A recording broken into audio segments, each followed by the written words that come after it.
All right, we are live, everybody. Welcome to tonight's podcast. We are going to be talking about finances, specifically finances for being single and especially post-divorce. This can really be a game changer for people. How does it affect you? How does it help you not move forward? Does it lock you in so you're really stuck?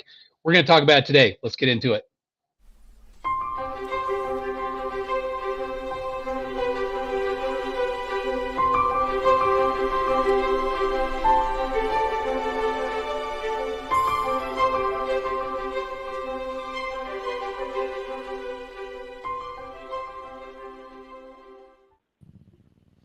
Hi, everyone. Welcome to Flameless Fireside Podcast.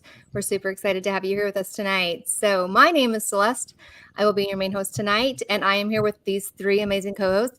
I have Joyce and Everett and Chris with me this evening, and we are going to discuss a really important topic and probably something that a majority of divorcees deal with, which is financial struggle after a divorce, because there's just so much change in someone's life, and it can really mess up plans we had for the future, especially if you're either paying child support or not receiving child support or alimony, spousal support, all of those things that can come into it. You lost part of your retirement, on and on and on. So there's just a lot that can come from a divorce that can mess up your plans. So we're just going to talk about the basics. We're going to say, okay, things are kind of a mess. Where do you start? What steps do you take so that you can get back on track and recover from the divorce? So this is one thing that I do want to make clear. So just like when we just did, this is part two. So our first part, we talked about prenups. And even in that one, it's not like we had some profound aha, oh, I never thought about that stuff. These suggestions are just basic, and they're so simple but so important. And this is the issue. I feel like most people, they think they know the answers, or they maybe even do know the answers, but they don't follow through. Like they know them, but hey, that's too simple. My life's in chaos right now. Surely it can't be such as simple steps to get back on track. So when I was thinking about this and kind of doing a little bit of research, that's what kind of came to mind, is that the more I saw, the more I read, it was like, these are just basic steps that, if followed, can lead to success. So we're going to start out with just a couple of scriptures. Yes, go ahead. I just wanted to add one thing too. I know when we're talking about finances, for a lot of people, they're like, okay, boring. I don't want to talk about this. The real issue is we all have to talk about it. So you can stick your head in the sand and say, I'm not really interested. I don't really have much to add to this, or I don't really want to hear it. But the reality is, for a lot of people, especially in today's economy, this is a huge issue. And so this isn't something you can just say like, well, it's not for me. Finances is for everybody right now. And if it isn't for you and you're independently wealthy, give me a call, because I'd love to talk to you and, find out who your Nigerian prince is who gave you your inheritance, because I'm still looking for that guy. So otherwise, it is definitely something that people, need to consider. But not only that, it's something that people probably face more than they even realize. And they run into these situations. You can lose your temple recommend on something like this. If things are behind, it can be a huge, huge issue. So it's not just one to kind of sweep under the rug and say like, nah, not for me. It's for all of us. So yes. And I didn't know maybe not Elon Musk. Elon Musk is okay. He's good. The rest of us, we're there. We have to go through the steps. I didn't know you were looking for your Nigerian prince, but if I find him, I will let you know. Always. I'll forward his next message. I'll forward that on to you, Everett. Yes, please let me know. And you know what? Oh, go ahead, Joyce. Yeah. I was going to say, and I think something else that's really important to know, because Everett, I think your point is like we have to be able to pay attention to it, but it's like any change or any challenge that we have to overcome in our lives. It is the consistent application of very simple principles. I mean, most of the things in our lives are not these big giant things. It is the consistently doing the right things. And that's, in terms of being successful financially, overcoming challenges, it is having these simple principles and actually following them. I mean, I think that's the biggest challenge. Let's know them and then let's follow them. That's really what's going to lead to success. That's right. And we have two people on our panel here that have never been married. So even though you aren't necessarily post-divorce, like Everett said, we are in a time of financial struggle. Or Chris is going to discuss some of the things that he's gone through that affected him during COVID. That was a financial struggle. So this applies to anybody who is financially struggling. So not just post-divorce, but since we're an LDS podcast, we're going to focus it on that way. But it is for anyone and everyone who feels like they need a little bit of guidance or heads up on where do I go from where I'm at. Right. So, and I think Mark makes a really good point here in the comments, is that it isn't just about post-divorce, but when you are married, when you kind of find that next partner, it is about, in marriage, having a good handle on finances, because when you don't, it does create a lot of challenge. So absolutely. Good point. Absolutely. Few people get divorced because they have too much money. Wouldn't you like to try that challenge out? I mean, I had too much money, but just kidding. Money can't buy you happiness, but being poor certainly doesn't buy you happiness either. So no. That's true. Yeah. Okay, so we're going to start off just a little bit with some scripture, because I do think that the more you add Christ and the Spirit into your life as you kind of go through these steps, the more success you will receive. So I'm going to focus on a couple that show that sometimes when things are just too simple, we just don't want to do it. We think that this surely cannot give me the success I'm looking for, because would it not be harder? So we've got, do not let us be slothful because of the easiness of the way, which is Alma 37:46. And then we also have, because of the simpleness of the way, or the easiness of it, there were many who perished. Now, granted, I don't think we're going to perish financially, but we could perish. I mean, not physically, but financially, we could perish. So let's just, when we see these steps, again, 10 simple steps, dedicate to try to do every single step, and dedicate not just, hey, I'm really good at 3, 5, 7, and 9. I don't really like number 6. So I'm just not going to do that one. Because I tell you, if you do them all together, that is the recipe for success. So here we go. We are going to start with the 10 steps, reliable steps for your financial success after divorce. So we're going to start with number 1, and then all of us just kind of talk about it. First and foremost, Joyce even said, where'd you get this list? It's like, surely not off the internet, because number 1 would not be tithing. No, this comes straight from me. I believe no matter where you start financially, you have to start with tithing first. Yes, you can make strides without paying tithing, but you will make much larger strides with paying tithing. And so this, to me, is essential. It is number 1. If you are not paying tithing, and all the rest of these things don't matter, I don't think. What are y'all's thoughts? Yeah, I 100% agree. I mean, I think that tithing is, like, I think we often think about it from a monetary perspective, but I think what we have to say is it's a principle of faith. And if we have faith and we start by saying, okay, Heavenly Father, I trust in you. I'm going to start by paying you and show you that you're the most important. This is the most important thing.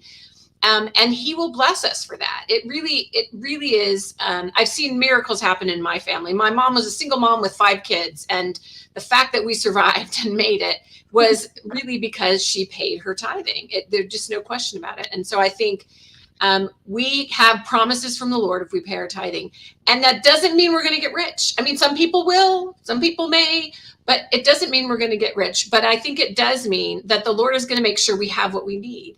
Like, I love when the scripture that says God will rebuke the devourer for your sake when you're paying tithing. So sometimes that devourer is the washing machine breaking. And sometimes it is, all kinds of other things. They don't happen because you're paying tithing. So you might not see it directly, but when you're paying tithing, you can be really blessed. I feel so strongly about that. Me too. How about you boys? When you guys got something to say? Chris, you want to go first? Or you want me to chime in? I kind of get a little long-winded, so I can jump in whenever you want. You go ahead. Go for it, man. You go first. Okay, so I mean, I agree with everything that you said. I recognize that when somebody is financially stressed, right, tithing can be something where you're really feeling a significant loss. 10% isn't a small amount of money. And so I think that one of the greatest benefits to paying tithing is, and I'm guessing that it's going to appear on your list, but I'm guessing that you're going to have a budget someplace on this list. Probably. And paying tithing is one of those great foundational steps for building a budget off of. And it puts other things in perspective. And so I think that there is a really good practical reason to pay tithing beyond just the blessings. And so I recognize that I didn't take a spiritual road on that one, but I figure let's add a little bit of perspective that's Absolutely. in a different vein. Absolutely. Yeah. Do you have anything, Everett? Oh. Yes, and there's a really good comment here I want to address too. Mm-hmm. For me, finances is always kind of a layered situation. So I got my paycheck. What do I do first? And I know there's a lot of people who look at tithing as like kind of down the list. Like, well, I've got to have my money covered first. I've heard like, well, Dave Ramsey says before you start giving to charity, you pay off all your debts first. And so they don't do tithing because they're busy paying off their debts. I take all of that and set it aside. God comes first. That's my leap of faith, because I firmly believe if I do my part with him, that whatever else needs to happen down the road, it will happen. I remember sitting in sacrament meeting with a family when I was younger, and they were talking about they had enough money to either buy groceries or pay tithing. And they had, I think, 5 kids. And they were like, we don't have money to eat if we pay our tithing. And so they were seriously debating. I mean, what do you do? And they went ahead and paid their tithing. And they said that, just out of the blue, somebody had showed up at their house and said, hey, we were just thinking about you guys. And they cooked them all this stuff and they had like groceries for them. They're like, we just felt like you needed this or something. And so not only they actually got more than what they would have if they had just gone out and bought the groceries. So those things do happen. And I know people are like, okay, that's kind of a leap of faith. But the reality is, if you put God first, he will always take care of you. There's a promised blessing. And we know that if Heavenly Father promises a blessing, he simply cannot back out of that. And so if we put him first, I'm a firm believer that everything else will fall in place. And so no matter what, I always pay my tithing first. I pay it on gross. Some people pay it on net. That's a personal decision between you and the Lord. But there is one thing I wanted to kind of talk about. I like this comment by Heather Little. Great comment. And I was sitting in it was a zone conference for my mission years ago. And I remember our mission president kind of talking about this, and you're like, oh, fast offerings, like I'm a missionary, what the heck, And I just didn't think a whole lot about it, because you don't pay tithing on your missionary support fund. That's kind of not how we did it at the time. But he made the comment that's always stuck with me, that when you go and you do a fast on Fast Sunday, that's only half of the fast. The other half is the fast offering. And so if you skip out on that part, or if you do kind of a lesser portion on that part, then that kind of adds to the overall whole. Like, I completely skipped out on fast offering, because sometimes I was just like, oh yeah, fast offering, whatever, here's $5 or something like that. Like, I just didn't think a whole lot about it. But that kind of made me redirect and think, this is maybe even the most important part of it, because this is what's going to be given to somebody else who is in need, who maybe can't afford groceries. So anyways, Absolutely. Great comment. Yeah, thank you, Heather. Well, and I think about how the Lord feels when we pay tithing, like especially when we're in those situations where we have a choice. Do you feed your family or do you pay tithing? And my mother, as a single mom, 5 kids, we saw miracles happen. Like she once, she was taking in some sewing for some extra income, and their sewing machine broke. And she was like, I can either get it fixed, or I can, and bring in more money, or I can pay my tithing. So she paid her tithing, and literally a friend called her up and said, hey, I was just thinking about you. My husband just got me a new sewing machine, and I was going to just get rid of the old one. And I thought, well, maybe Bobby can use it. And it was better than the one she had. I mean, so the Lord blesses up. But I also wanted to address, Everett, when you talked about fast offerings, because I had a bishop once who told me I wasn't paying enough in fast offerings. And I remember being like, whoa, like I didn't think you could tell me that. But, and I was paying several times what 2 meals would be, but it was literally just, like several times. And he said, I promise you that if you increase your fast offerings, you'll see blessings. And I'm telling you, if I ever want to get a raise, I just increase my fast offerings, because for me, it's been that reliable. I mean, the Lord, like, our humble gifts to him, he absolutely sees them. And how can he not bless us? When we make the choice to pay tithing to him, when we know there are other things that we might need with that money, of course he's going to bless us. He's going to love to bless us. Absolutely. You know what the sad realities become for me is that I now don't mind paying a generous fast offering, but sometimes I look at it like, well, I'll just skip one meal. Like, I have a hard part on the missing the meals part, but I'll pay the other part. Like, I will hate that. get extra money anyway, if I only get to skip one meal. There's my confession. Everybody knows I'm a lousy pastor. Now we know. Secret's out. Well, thank you. I'm glad you guys all shared all of your information on that, because the truth is, I felt this was number one. And so I love that all of us, and I could go into stories as well, where tithing is what helped me get through financial hardships as a child and as an adult. And I mean, how many times has it been spoken in conference where, you know, the people in these third world countries and, you know, the missionaries are like, why are you making them pay tithing? And they're like, they themselves are saying, I have to, because I need it, because I need to bless. So anyway, if you're looking for financial stability, this is key number one, I think. And again, if you're not doing number one, then, you know, focus on that, and then you can move on down the list. So, okay, we're going to move on to number two. So number two. So this is important. So pay attention to your money mindset. So the way you look at money will kind of tell you how you use money and how you spend money and how you save money. So you have to almost have this friendship with money to where you love it, but you don't love it too much. You can't hate it. You can't hate it too much. You know, like it has to be in a very, what's the word I'm looking for? Like, just perfect spot to where you're like, I need you because you're money and I need to use you, but I also need to save you, and I need to be generous with my tithing and fast offering. So you have to look at your money mindset. And I love this quote by Dave, and I'm gonna quote Dave quite a bit through here because I actually do love Dave Ramsey. So I love this. I love that you're on first name basis with him. Oh, me and Dave? Oh, yeah. We're way back. Dave.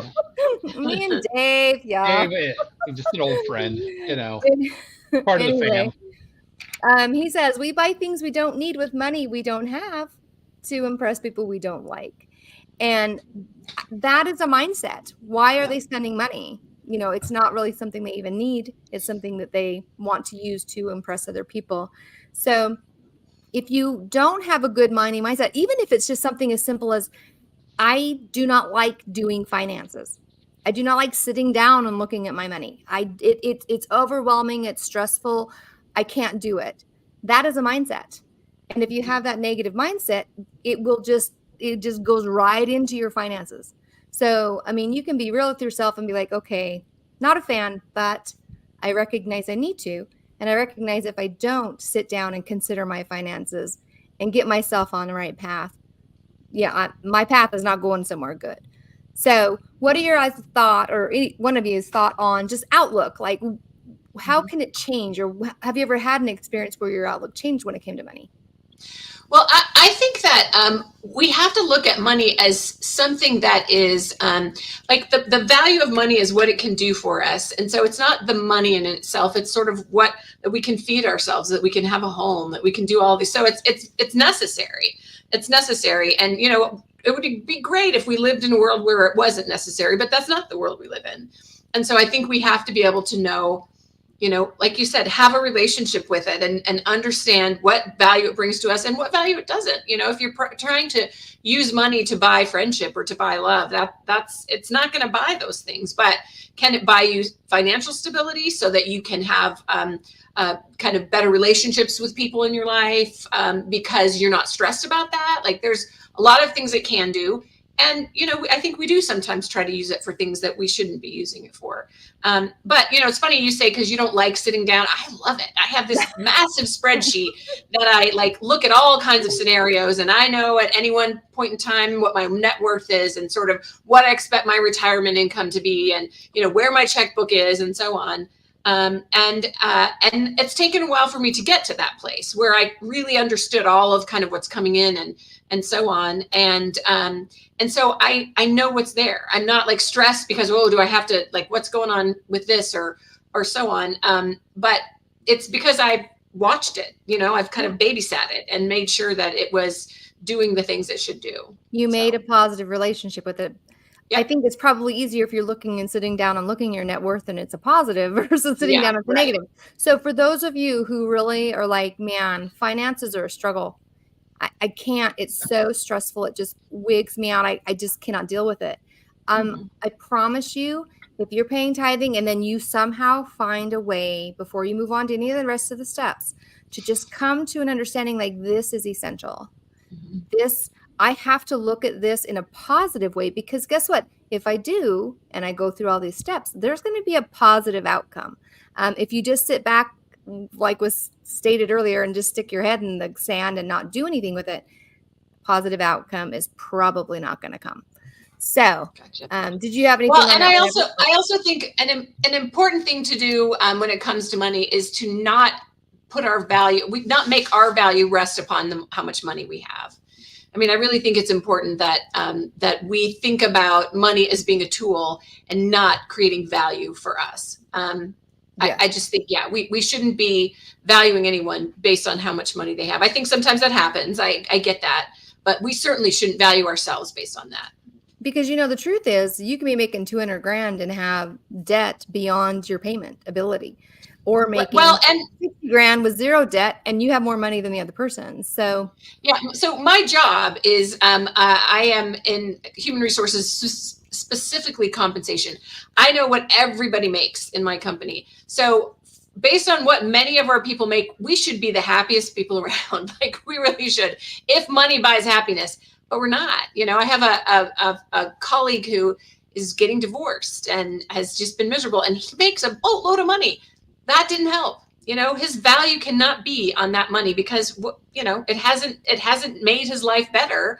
There may be things that he can buy and he can have some stability, but it didn't mean he had a happy family.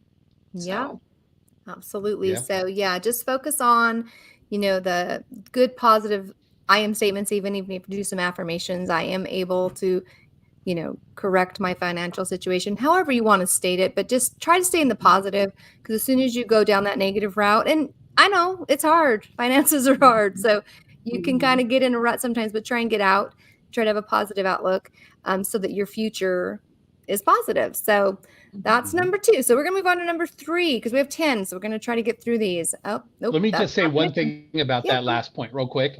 So I knew a guy one time pretty well who he was a contractor. He made a lot of money. He built these multi-million-dollar homes. He was very, very successful at what he did, was a member of the church, but the money became his focus. And he started he had his own airplane. He had all kinds of stuff. He just had money all over the place. But to get that money often required stepping on people to get there. And the money became more important. He had at one point towards the end, the business started kind of collapsing. He had death threats, people looking for him because he wanted that money so bad that he was cutting out his subcontractors. They were like, hey, I did all this work. You never paid me. And some of them were filing for bankruptcy because he was just like, well, I got mine and screw you.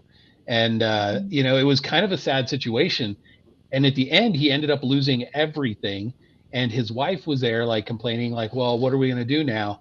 And he finally got to this point where he was like, I'm going to paraphrase the comment, but it's pretty close of it's just money.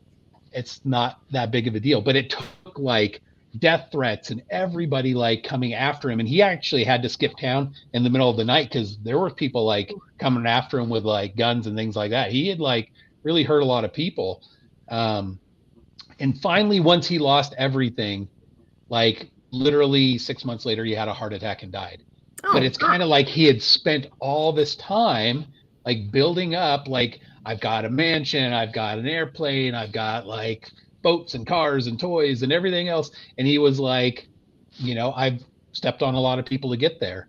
And it didn't matter because when he was in that moment, He was content. As long as the money had kept going, he probably never would have changed. The moment it all kind of came crashing down, then it was like moment of humility, and then you're out of here. See you in heaven. And so that's the relationship with money you do not want. That's the outlook you do not want. You obviously need to be honest and in receiving the money that you receive. So, yes. And I think we also add something here, if you don't mind. Yeah, sure. Go ahead. So, okay. A couple of thoughts, because I recognize this is some foundational stuff for the conversation that we're going to have. So, first, I think everyone needs to have a really honest session with themselves to determine those things that in their lives that are needs, that are righteous wants, and that are unrighteous wants, right? Things that are pure luxury versus things that are wants, but they're reasonable. And not pushing every luxury into the righteous wants category, right? People get into that problem often. Once you have that honest sorting out of your needs, your righteous wants, and your unrighteous wants, then I think you need to kind of look at money from this perspective. It's really hard for people that aren't able to pay for the needs to hear, well, it's just money, it's not a big deal, right? That hierarchy of needs isn't being met. But on the other hand, once you start having a little bit of money and you can pay for the needs, then I think you need to be honest enough with yourself to recognize that if you're not happy, but your needs are met, you can pay the bills at the end of the month without exploding the bills to a crazy degree. There's something else in your life that isn't right other than money. And so maybe it's a spiritual thing, maybe it's a relationship thing. There's some other reason why you're not happy that's unrelated to money. If you can meet the needs, honest needs, and still aren't happy. And that's all I want to say about that. No, I think you're spot on that. And usually, money problems are usually not about money, right? That's what you're saying. Money problems are usually to do with emotional situations. So yeah, absolutely. Thank you, Chris. Was there something, Joyce, you wanted to add before we move on? No, I was just going to say, I think that we also have to have this mindset of abundance and believe that we can succeed. I think sometimes when we have this really negative, and it's okay that sometimes it's negative because we're struggling, and it's okay that like right now we're seeing prices continued. So like we get frustrated with things, but I think if we're paying our tithing and we're doing what we can, I think we need to keep an abundance mindset and recognize that we can succeed. Like the Lord sent us here to succeed. Because I think sometimes when we get really caught up and can't afford anything and this hateful sense of everything is so hard, it doesn't necessarily help us get ahead. So. No, it doesn't. And just for those who are maybe listening and thinking, well, the Lord has said, it's easier for a rich man to get through an eye of a needle than, to get into heaven. So, or a camel through the eye of the needle, the rich man to heaven.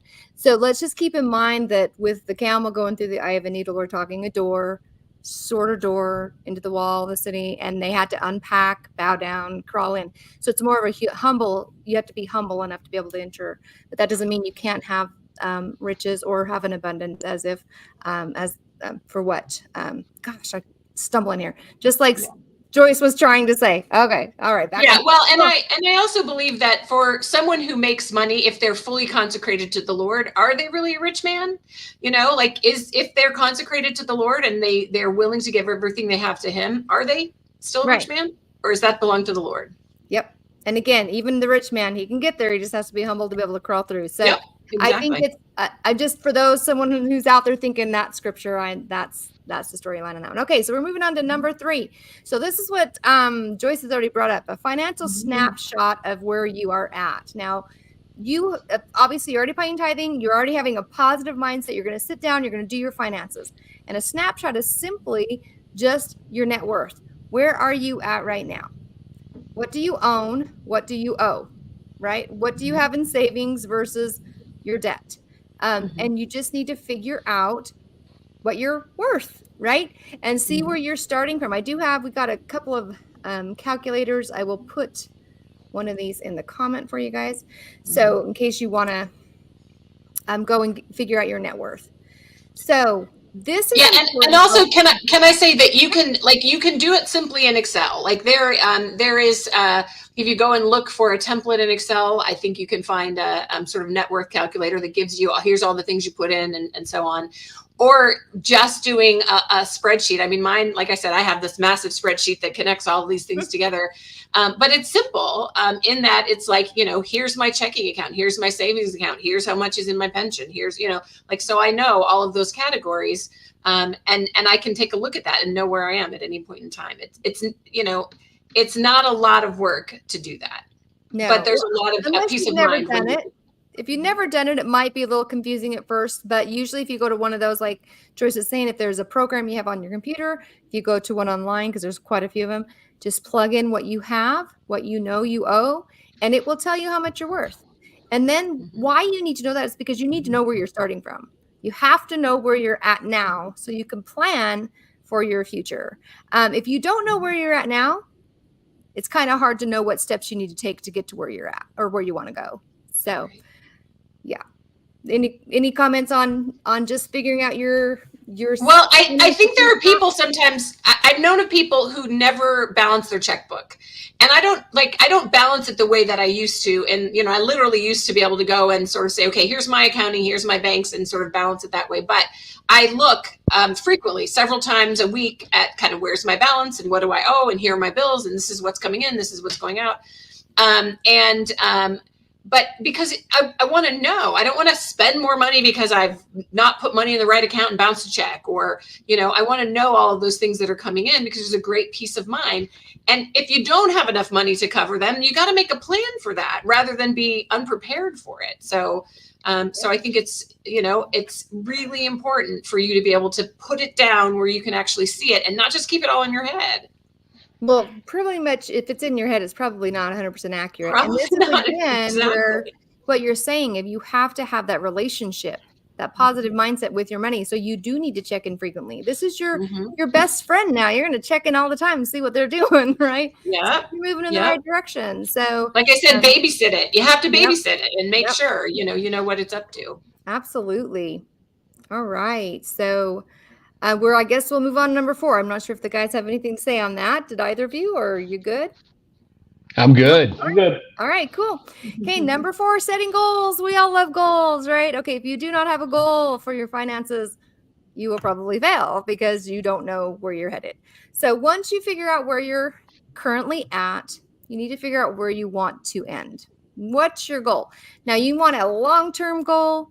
You maybe want a couple yearly goals. You want monthly goals. You want weekly goals. I mean, you want to figure out a goal and a list of goals and cut it down as small as possible to make you feel like you're being successful. So if you have weekly goals and you're trying to hit this much being paid off or this much being saved, whatever it is you want to come up with, and you have something that you're tracking physically on paper or on your computer to where you check in and you are seeing your progress. Because if you're just like, in 20 years, I want to retire with this amount of money, and that's your goal, and there's no stepping stones to get you there, you have set yourself up for failure. So you do need those stepping stones. If you don't have the stepping stones, it is almost impossible to cross that raging river. Like there's just no ifs, ands, or buts about that. So goals keep you focused. They keep you moving forward. And they keep you motivated because you can see what you're doing. And if something falls short, like, I messed up this week or this month, whatever, it gives you a chance to reevaluate, move where you need to, and remotivate. Okay, that wasn't a good month, but this month I've got it. I'm going to do this, this, and this to make up for what happened last month. So, well, and I also think that when you set goals, it helps you more than just in terms of your finances, but it helps you in making decisions about different things that you do. Like we're not coffee drinkers, but I know many people who go out and buy a coffee at Starbucks every day and they spend all this money on that.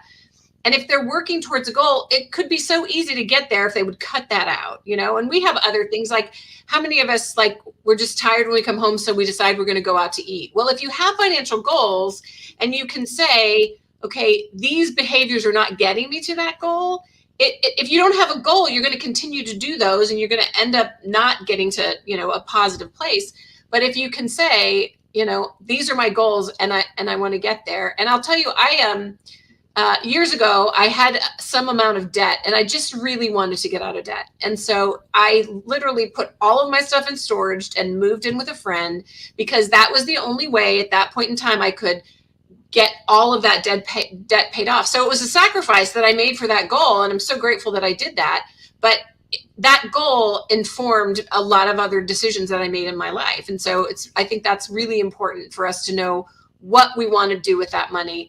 And it'll help us, figure out what other things we have to change, because we may be looking at those goals and saying the amount of money I make is not going to get me there. So we sometimes have to say, what do I need to do then? Do I need to get more money? Like, what are some other ways I can bring more money in? Do I need to spend less money? Like, what do I need to cut back to spend less? But if we never have a goal, we might just be spinning in circles because we just don't have a direction to go. What does it matter what direction you're going if you don't have a goal? You'll be your own stepping stone. I mean, your own tripping. You'll be your own stumbling block. That's what I'm looking for. Yes. Because if you don't know where you're headed, whatever you choose to do, because let's say, for example, you choose to go out to eat, you spend $50.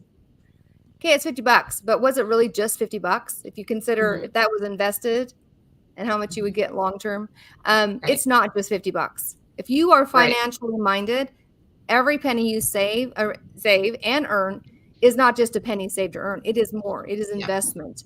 It is what you get in addition to. So even just having that mindset of, hey, when I'm going out and I'm going to the movies with my friends and I spend $50, it's really not $50. It's more than that. So how about you, Chris? I know that you. Well, and I think there's nothing. Go ahead. No, I was going to say there's nothing wrong with going out to dinner and going out to a movie. There's nothing wrong with that. But it should be a decision that you make because this is where your finances are, and that it's a sacrifice you're willing to make. If that's the choice that you make, does it take you closer to your goals? Maybe it doesn't, but maybe that's okay. But you have to be able to know what you want your money to do for you, and make decisions based on that, not just feel like you're being forced to spend money or I have to because I have to go out to dinner with my friends or I have to. I think we can take responsibility for those choices and decide, how we want to spend our money. But goals help us figure out where we want to go. Absolutely. So, Chris, I think it also helps when you cook better than the restaurants in your area. When you cook better than the restaurant, is that what you said? Yes. Yeah. I've luckily never had if you that got some problem. game in the kitchen, then it helps you save that cash. Awesome. Also, if you have a better home theater setup than going to the movies. So, single ladies, those Chris things can is help. available and he cooks. So, hey, so I know, Chris, you went through a struggle financially with COVID. And I would have to assume that with your rebound on that and you're coming back from that, you had some sort of goals in place. Did you want to share any of that with us? Yeah. So during COVID, when everything shut down, I was selling residential solar. And the game plan for that was going to people's homes and pitching them on solar, right? And that dried up quick, right? Like I wasn't going into somebody's home. And there were people that were trying to do it via Zoom and all of these types of things, but that just wasn't working for me. And so I really wasn't working. And I was, calling and getting a skip payment on this or, those types of things and using credit cards and living off of that. And it was just a tough time. I actually got another job in another industry that paid fine, but it wasn't really something that I wanted to do. And now I have a job that I really, really like in an industry that's much more stable. And so for me, the big thing was recognizing that it was a matter of discipline. On those days where no one expected anything of me, that I could have sat in the house, I needed to get to work. And whether that was following up with new job opportunities or just doing things that were productive, I'm a big believer that people can change their socioeconomic status with two great characteristics. If they possess two great characteristics, they can change their station. But when you're talking about men, one of those has to be discipline. It must be. We've all seen examples with women where, a beautiful woman gets picked out of a group and all that kind of stuff. But for guys, there's not one example that I can think of where discipline wasn't one of the two. And obviously you want more than two great traits, but discipline has to be one of them for guys. And so I really strongly advocate that. I advocate that with the young men that I work with is, hey, you can do a lot with two great traits, but discipline first. Are you going to tell us what the other one is? Or is it just? No. It can be anything, right? Oh, so okay. like you can be really athletic. You can be really good looking. You can be really like any other trait. You can be really smart with the finances. You can be really great at investing. Whatever it is, like, but if you don't have the discipline component, it'll fall apart on you, right? Yeah, like we've all seen people that are really gifted. Maybe they're great artists or those types of folks, and it falls apart on them if they don't have that discipline. Have you guys ever heard about Sam Walton? Obviously, everybody knows who he is, the founder of Walmart. Have you ever heard about Elder Bednar's buddy. Well, I didn't know they were buddies. Sam Walton's like dead now, I mean, Rob Walton now owns the Broncos, and I think he was like his brother or something. Old, anyways. Or I think Rob was Sam's son. Anyways, do you guys know about Sam's spending? Like, this is kind of crazy. Like, this guy was so cheap. I mean, he was worth billions of dollars, but he did not spend money. He was such a miser that if it was raining outside and he had to walk 2 miles or pay for a cab to drive, he would walk in the rain. He's like, I'm not paying money. He did not spend money on anything. It was just his mindset of being frugal. Now, obviously, everybody knows Walmart's cheap stuff and crazy like fight videos now on Twitter of people stealing stuff and getting in brawls. But yeah, I mean, good old Walmart brawl videos are kind of fun sometimes when you're laying in bed. Especially on Black Friday. Yeah. I mean, well, hey, and Warren Buffett is kind of similar. Like, he still lives in just a kind of a regular suburban home. Like, he doesn't have a giant mansion. And so, I think that's it's that mindset about money and how you spend it. But, I will be the first to tell you that retail therapy is a real thing. There are definitely times when you're kind of feeling down, and going shopping, just the lights at the mall and all of the, beautiful things and the good smells. And I will tell you, but I think to Chris's point, like, we have to be able to, when we have a goal, we have to be able to have discipline to say, that is more important. Again, nothing wrong with buying a really great pair of shoes, but if it's sacrificing a goal that we've set for ourselves, that might not be the best choice. Yeah. But I also think it's important to remember that those goals can be very simple. Like, when we think about, sometimes you think about goals as a big thing, and like, I'm saving for retirement, which, we'll get to that later. But sometimes it's really just, I want to be able to live within my means. Like, that is the first goal. And sometimes it's just that, I want to be able to put some money into savings every month. Those are worthy goals. And it might be something just very simple because you're starting with not very much. But you get to a place where you have more when you're able to set those goals and have the discipline to achieve them. Absolutely. And I'm going to mutilate, because I love Dave, me and Dave, but I know he says a phrase, something like, live like no one else today, which means be super frugal whenever all your friends are out spending everything, so you can live like no one else in the future. They'll be in debt and not have that security, whereas you'll have the security and have paid off and be feeling comfortable and not having to have the worries that come along with it. All right. You know what I think makes it very difficult? I'll just throw in this one last thing, is that we get paid in lump sums. So we get paid chunks of like twice a month or sometimes once a month, once every other week, whatever it comes, but it comes in this chunk. And we always think, okay, now I got a chunk. And so I'm going to spend a piece of that chunk, and then, whatever's left over, I'll use for my bills. In reality, if we can change the mindset to think every day I owe some amount of money. Let's say you have a mortgage and it's $3,000 a month. Okay, well, 30 days, you break that down. So that's like, $100 a day out the window. And so if you're paying $100 a day for a $3,000 mortgage and you think, okay, well, today when I went to work, I earned $175. Well, now I'm down to $75. Well, then you got to factor in electricity and all those other things. Once you start kind of breaking it down, if you could do it on a daily basis, it would be much easier to stay either slightly ahead or slightly behind, because we can tell. But because we get these chunks, it becomes so easy to say, well, now I got a chunk and I can spend part of it and put part of it away. But in reality, we don't really know how much of that chunk we really can spend and how much we can put away. But every day, I kind of like to think of Sam Walton. Like, I try not to spend money. If I go to the Dollar Tree, I'm like, yeah, I just spent $5 and that's it for the day. Like, I'm good. Anything like I can do to not spend money, I like to do it.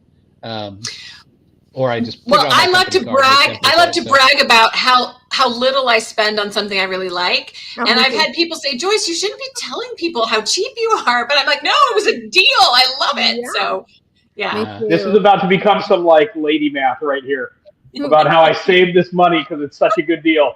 I can feel what's happening. I could totally do posts on, you will not believe how much I got this for, but yes, exactly. Okay. Exactly. And we're going to go into whatever it was kind of getting at here. This next one, if I can get it to pop up. There it is. All right. We're going to create or adjust the current budget you have. So whatever it is saying, if you don't know how much you have to spend and you just think, oh, I got this big amount of money, I'm going to go spend now because I got money and then I'll pay bills after or whatever.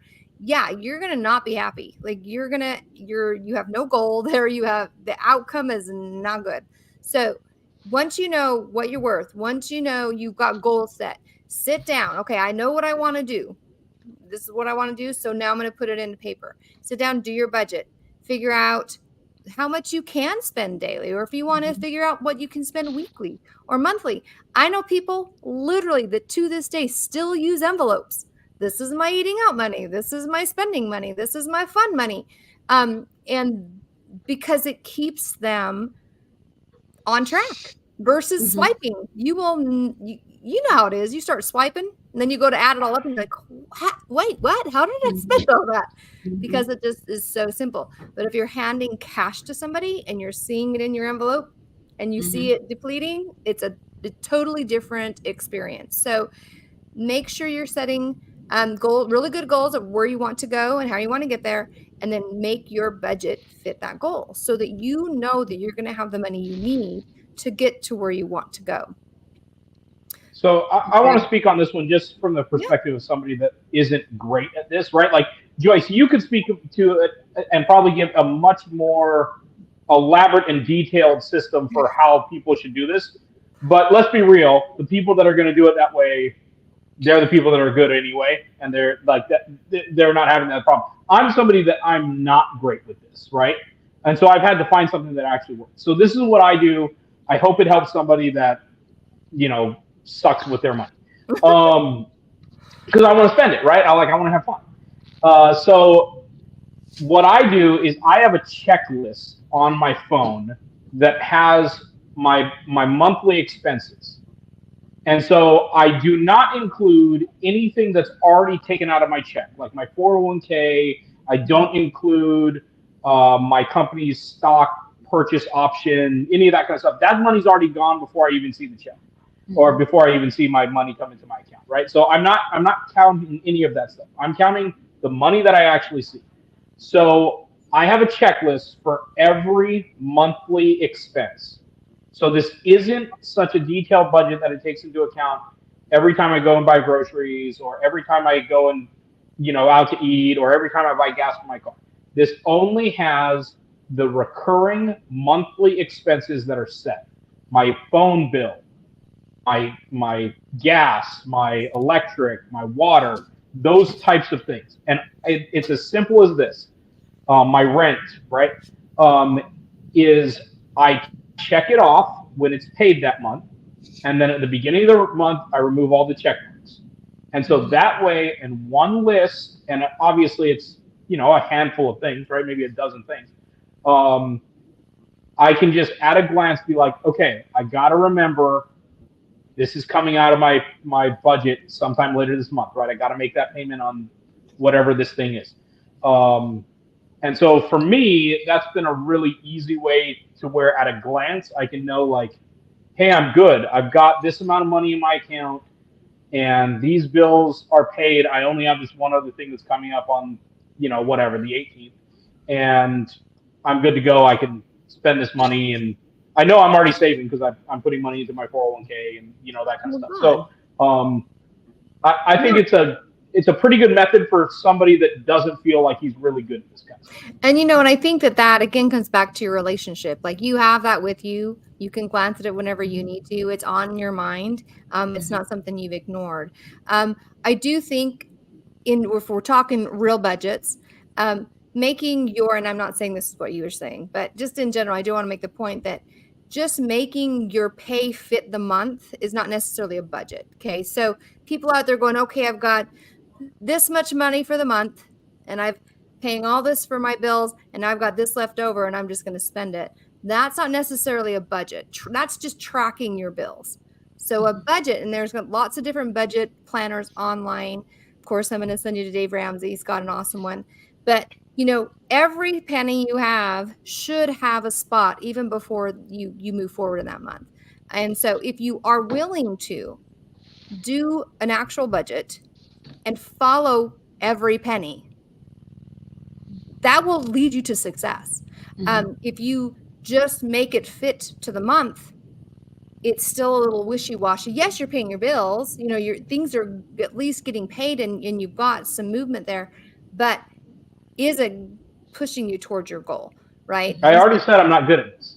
No. That's what I'm saying. I don't know if that's what you're doing. I'm just saying that in general, I wanted to make sure people know that a budget, because me growing up, our budget was just make the money fit. Like that was my mom's budget. We don't have much. We just got to make it fit. So I get paid again. And that's not really a budget. That's just making things fit. Whereas a budget is very, very detailed. It's very purposeful, right? Intentional, so. Well, and I think a budget is especially important when you don't have a lot, because I think that, if you end up spending more in one area than the other, you might not be able to cover those expenses. And so like there is a certain amount of discipline that says, okay, if this is all I have to spend groceries on, then I need to be really careful about, okay, what am I going to cook and what am I going to buy? And, I know it's challenging as prices continue to rise. It's hard to stick with that budget. But again, it's also things like, how much am I going to spend on cosmetics? How much am I going to spend on clothing in a month? And if we're out there and saying, oh, this, new thing is so great, it's, twice my budget, we put our other goals at risk when we don't have the discipline. And a budget just helps us know what we can spend in these different areas. And you can have, if you have enough funds, you can have like a weekly, bi-weekly, whatever allotment for I can purchase things with this amount of money for fun or whatever. And you can add that into it. And that's actually probably a good way, because it is hard. If you don't have the money to spend, then don't spend it. But if you have a little bit extra, give yourself a little bit of fun money, because that helps you stay sane, right? And I do like this. Plus, you never know when you're going to find a good deal. Okay, but I'm glad you said that. Okay, so I've got a good question for all of you, and I think everyone already knows this. But what is a bargain? Okay, Joyce, you're first. What's a bargain? Well, here's what's not a bargain: is if you want to buy one thing and you get something free if you buy two of them. Ooh. Then so you get you buy two, you get one free, but you only need one. You might be like, oh, that's such a bargain because I get one free. But if you really only need one, then Not three of them is not a bargain, even if you save half of the third one or get the third one. Sometimes free. You got to stock up, obviously. Well, but again, right. Sometimes that might make sense, but sometimes it doesn't. So yeah. So in terms of what a bargain is, it's in my mind, it's just getting something you would normally pay more for at a better price, but not if you're sacrificing something else for that. So how about you, Chris? What's a bargain? So my philosophy on this is, of course, again, I calculate out, is this a need or a want, right? When I'm looking at a bargain on something that's a want, right? My calculation is, if I do not buy this now, will I always regret not buying it? So I'll give you a really good example of this is, My favorite author in my lifetime is Cormac McCarthy. Cormac McCarthy he's won a Pulitzer Prize. He's won a National Book Award. Like, he's one of the greatest novelists ever. He recently passed away. Before he passed away, like probably a year and a half ago or so, I saw an opportunity to buy a first printing of one of his most legendary books. It's a book called Blood Meridian, and it was a really good deal. Such a good deal that I was like, man, like I'm kind of leveraging myself a little bit to buy this. But it was such a good deal that I knew I'd never see it for that price again. And I asked myself that question: if I don't buy this now, will I always regret it? I certainly would always regret if I did not buy that book, because now that he's passed away, I will never be able to, buy that book for anything near what I paid for it. But it's a matter of being honest with yourself, right? And not saying that everything's a need, and not saying you're going to regret everything that you just feel like buying. And so that's kind of how I calculate it. Will I regret this in the future if I don't do it? And a lot of times I have to be honest with myself to say, you know what? If I don't buy this now, I'm going to forget about it in a few months and never care again. And so I think people need to do that. Okay, Everett, do you have a guess? I know I've told you, but do you remember what a bargain is? In my definition? Yes. I've got I don't know about your definition, so I don't know that I know the answer, but I've got something here that I think kind of sums it up. If everybody can see this. Did it pop up? Hold on. There it goes. This to me is the epitome of how it works.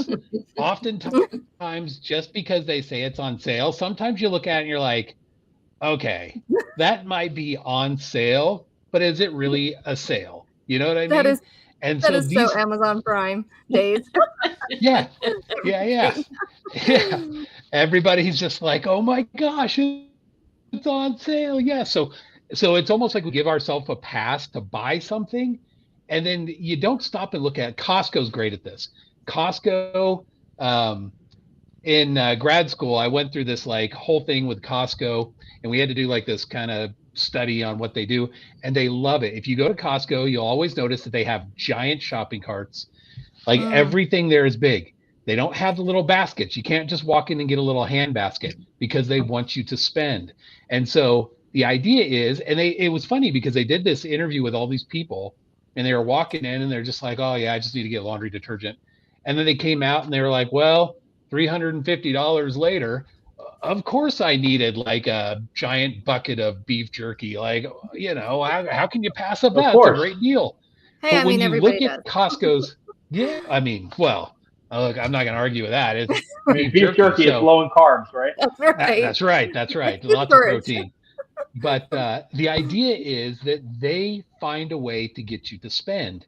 And when you look at the prices, if you go to Costco, some things, yes, even though it is bulk, you get a good deal. That's great. I'm a big fan of Kirkland Signature brand. That's my thing. There's my plug. There you go, Costco. Send me a check for advertising, whatever you want to do.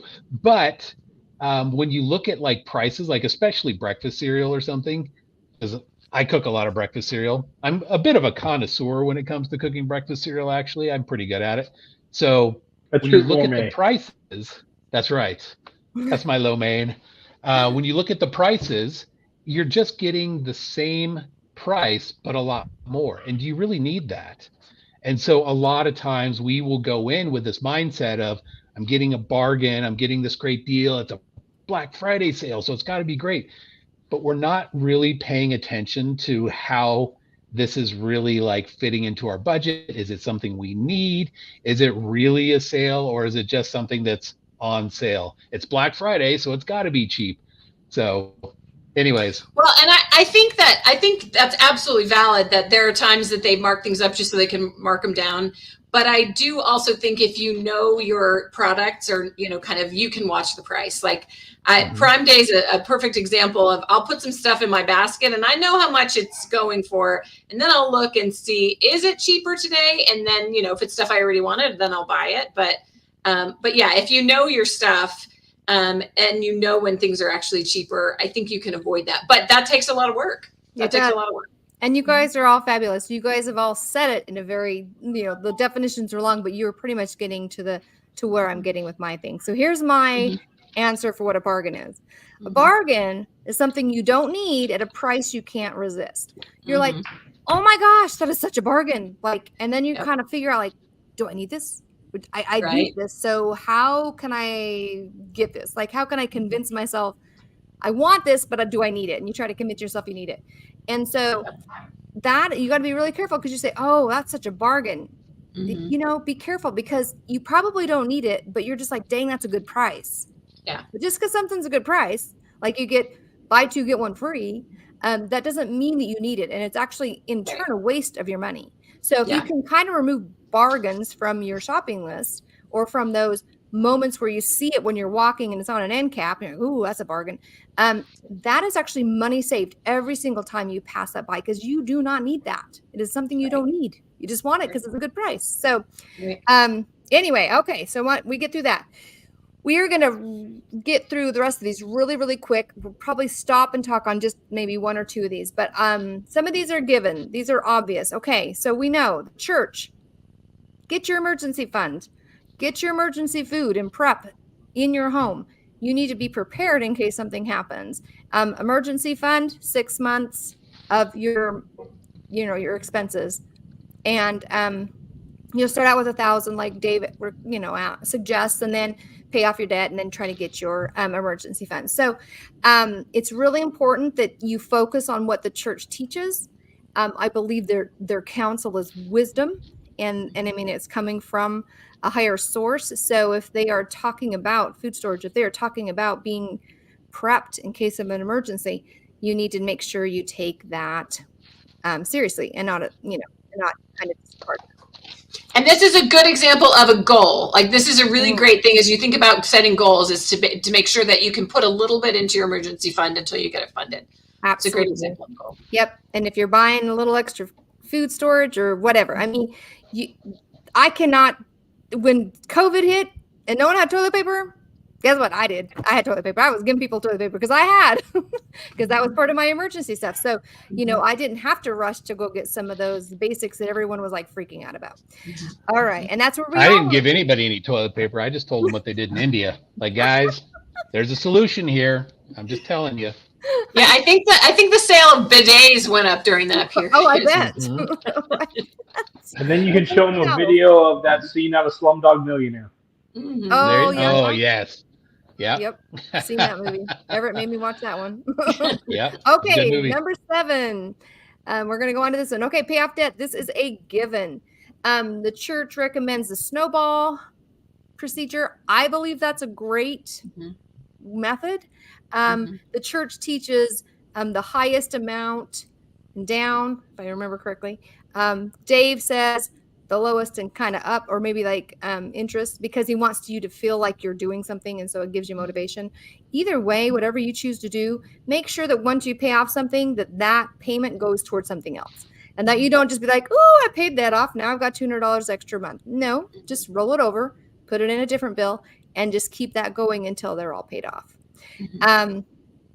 Here is a little bit of a Dave.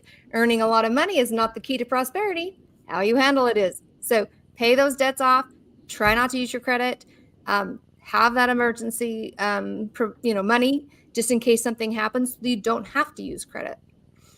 And I think this goes back to discipline. Like, when you paying off your debt is a challenge, and you just have to have discipline. Sometimes you have to make a sacrifice for that. Absolutely. And you but have the peace of mind when you're out of debt, it's huge. Yep. And the more you look at those things that you really don't need as bargains and say, yeah, I would love to buy these new shoes.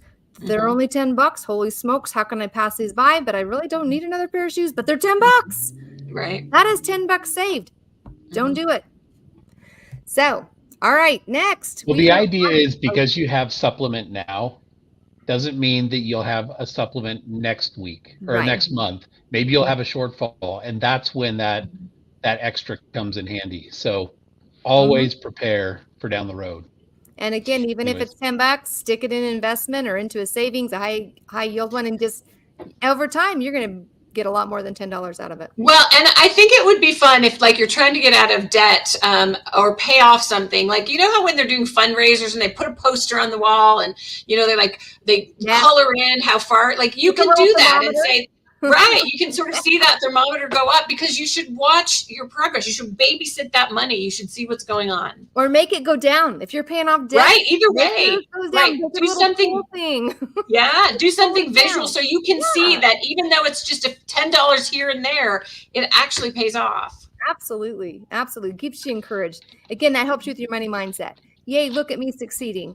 Yes, I didn't buy those $10 shoes, but guess what? I could now remove $10 out of my debt. So, all right, make retirement priority. This is mainly for our age groups. Obviously, maybe that wouldn't be, I mean, it's still important for younger kids, but we as adults coming out of a divorce or whatever, and we're trying to reset, like our child's college education should not come before our own retirement because there's loans, there's lots of different things you can get, scholarships of all sorts to pay for. Also, college is a ripoff these days, so there's that too. Or, you know, you can go with Chris's idea and say college ripoff. But hey, whatever it is, if you need to focus on your own retirement before other people's situations that they can deal with, mainly our kids, that they can deal with when they get of age. Because what are they going to do if you put all your money into their education and now you have none for retirement? They're still not going to make enough to be able to support you. So you have to make sure you're watching out for yourself and teach them good money management so that when it comes time, they know how to handle their money and be able to go through college without taking out a loan. Hello, again, Dave Ramsey's daughter.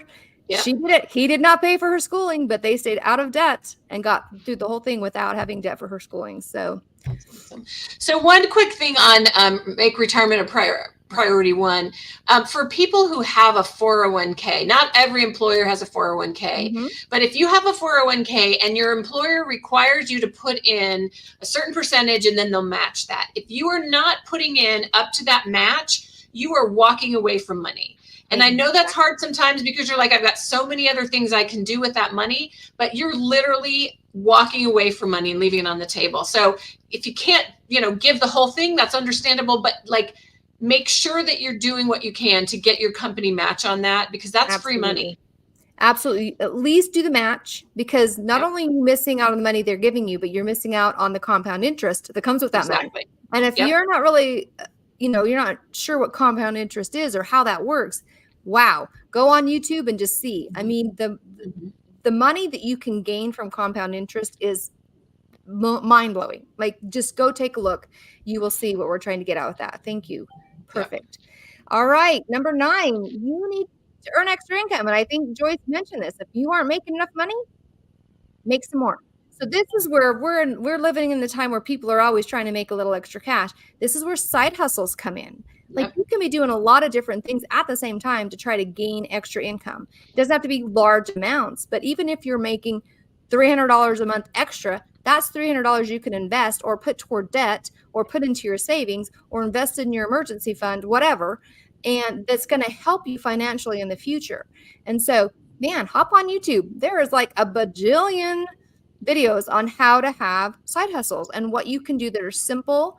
And a lot of them aren't even overly time consuming. And it's just extra cash. And like, who doesn't like extra cash, right? Right.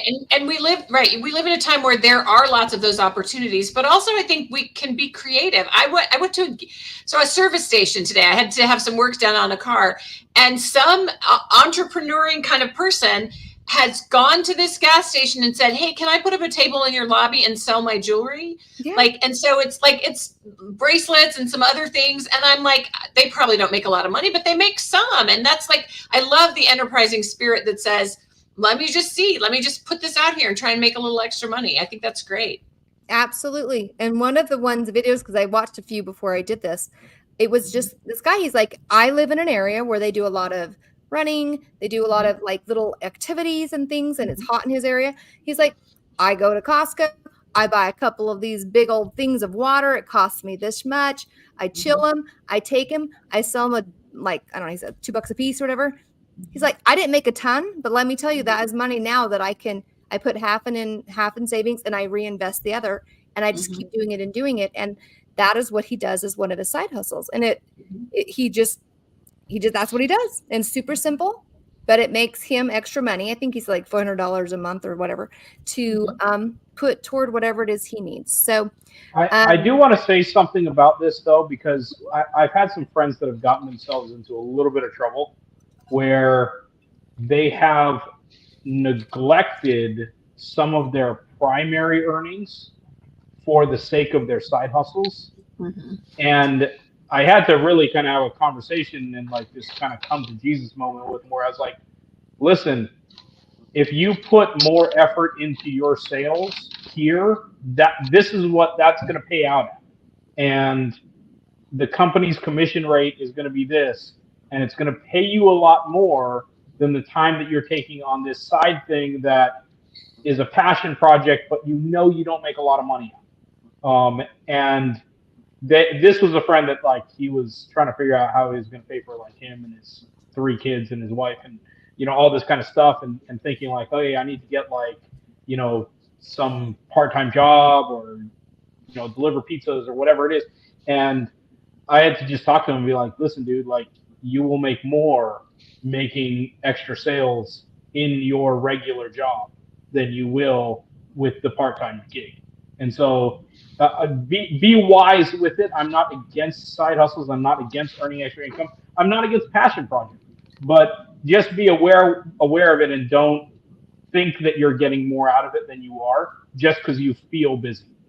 Yeah. And the truth is, we're not talking, your hustle is your job. Your number one. That's what you do. We're talking side hustles. These are things that are in addition to. Again, yeah, I agree, Chris. It should not derail your current job. That is where your focus should be. This is if you have extra time.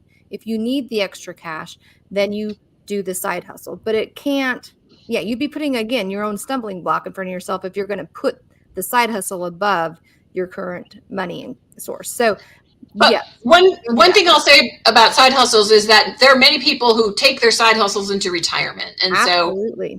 And so like if you find something that is a passion project, you certainly don't want to neglect your day job. But there are a lot of people who build that up so that, it can be something even bigger when they leave their day job. Yeah. And a lot of people swap their side hustle becomes, I don't know about a lot, but some people, they hit on something that really takes off. And then becomes their hustle. It's not even a side hustle anymore. So anyway, there's lots of different ways. If you are creative, if you have talents or whatever, there's just so many options if you put your mind to it, if you have the time, obviously, to kind of get some extra cash. And so that is number 9. So we're going to just move on. I know we're a little over, but we're going to do number 10. And this is just the basics. Again, we are not financial experts. So once you've gone through all this and you've got your budget, you've got your everything kind of set up, or even as you're doing this and setting it up, go talk to financial experts. They can help you. They can guide you. They can give you advice on your personal situation, whereas we cannot. We don't know your situation. So you can take these basic steps, do the basic steps, follow through with the basic steps, and then go to your investment and get some investment advice. And then that just adds to and helps to support your goals as you move forward. And I think for the most part, you can get some free consults. I would suggest maybe going to multiple before deciding on one person, because sometimes, it might sound really good. And then you go to someone else and they're like, well, that's not quite right. That's not exactly how it works. And so make sure you get lots of different advice, and then move forward with who you feel comfortable with. Make sure you pray about it, I would suggest. And then, just see how everything just works together. It'll all kind of come together, and your little financial world will start rebuilding itself, and you'll be moving toward your goals. Do you guys have any last thoughts on this? No, I think my only comment would be, I just think it's tough when you go through some kind of reversal and you don't have a lot, and you sort of think, how am I ever going to make this work? But it is it is a process of kind of making small decisions and consistently following good principles, and you can make it work. And I think it's a really tough and unfortunate thing. I think you see a lot of women, especially, who kind of get thrown into the workforce, and it feels overwhelming. But I think just know that if you're paying your tithing, the Lord will bless you, and things will be okay. One step at a time. You'll get to a point where you actually have something to invest. That's right. Because yeah, you know what? If you are a female that, aren't, you've got the kids, but you're not getting child support. I know there's a lot of hardships. Or if you're the male who got a disproportionate amount of money going toward the other half. And I know it can be hard, but it's that outlook. You know what? The Lord's aware of me. I'm going to do what I can. I'm going to put these things in place, and he will see me through, and he will help me get to the other end. So, yes, I agree. Do you guys have anything else to say? We good? Yeah, one last thing is I just wanted to mention people should take advantage of the church's financial literacy programs. They're free, right? Like they're a free thing, and they're serious courses that have been developed by serious academic people. They're really good resources for understanding how to manage your finances, how to start a business, how to increase your skill sets so you're more marketable in the workplace. Use those programs. Talk to your bishop, talk to your stake president, and they're fantastic programs. I've been to the one about creating a business. It was very productive, and definitely teaches good principles, good sound principles that aren't jumping out on a crazy limb. Yes. You don't want to go any big, where you invest a whole bunch of money and you've got a high chance of losing it. That's probably not what you want to do at all. So yes, I love that the church is very sound in their advice, and they're very conservative in their types of advancement with what you do with your money. So, all right. Well, thank you guys. I got one last thing. Yeah, go ahead. One last thing to say, just real quick. Yep. I know there's probably people that are listening to this or will listen to this later that are living paycheck to paycheck, that don't make much money, that are like, look, I just don't have enough money to really worry about retirement and investing or anything like that. Like, I'm just trying to scrape by. Yep. I completely get that. And I think that is becoming a much, much bigger part of our population, especially with prices shooting up through the roof and inflation, everything going on right now. I would just say, if you find yourself in that category, sit down and just very easily list out everything you have to pay each month. Rent, mortgage, whatever it might be, how much your grocery bills is. Sit down and just write that on a piece of paper and add it all up. So you at least know what you're responsible for, bare minimum, every single month. Bills, everything you can think of. And then look at that and look at how much you're earning. And try and put those together and say, where do I fit in with this?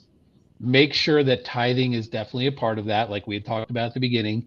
And you will be surprised that if you start just doing the basics of how much am I really responsible for every single month, even if you're paycheck to paycheck, it's going to change your focus. If you're not making enough money to meet your minimum obligations, you're going to start thinking about other ways to look for additional income. A lot of these things start falling into place when you have a picture in your mind of where you're truly at. That's it. Absolutely. Thank you. And for those that he's saying that you think I don't have money to invest, that's why these are in order. Investments clear down on number 8. Start at number 1 and move your way down. And just as you are able to get lower and lower on that list, if you're sitting there with your budget and your budget is always negative and you got to figure out, obviously you don't want to move to the next step if just like, well, I don't remember what the next step was, but I know I'm like, where is it? But emergency funds and things like that, just make sure you take it a step at a time. Don't be worried about the higher steps if you are still mastering the lower ones. It's fine. Just take it a step at a time. And every time you move closer, you use one of those stepping stones to get to where you need to be. So don't give up. Have a positive outlook. Recognize that money can be your best friend. You just have to learn how to use it wisely, save it, and things like that. So we do have an after party. If you guys would like to join us, I just put that information in the live chat. And until next week, actually, we are not going to be here next week. So see you in a couple weeks. But until then, we will see you. Have a good night, everyone. Good Bye, night, everybody. everybody.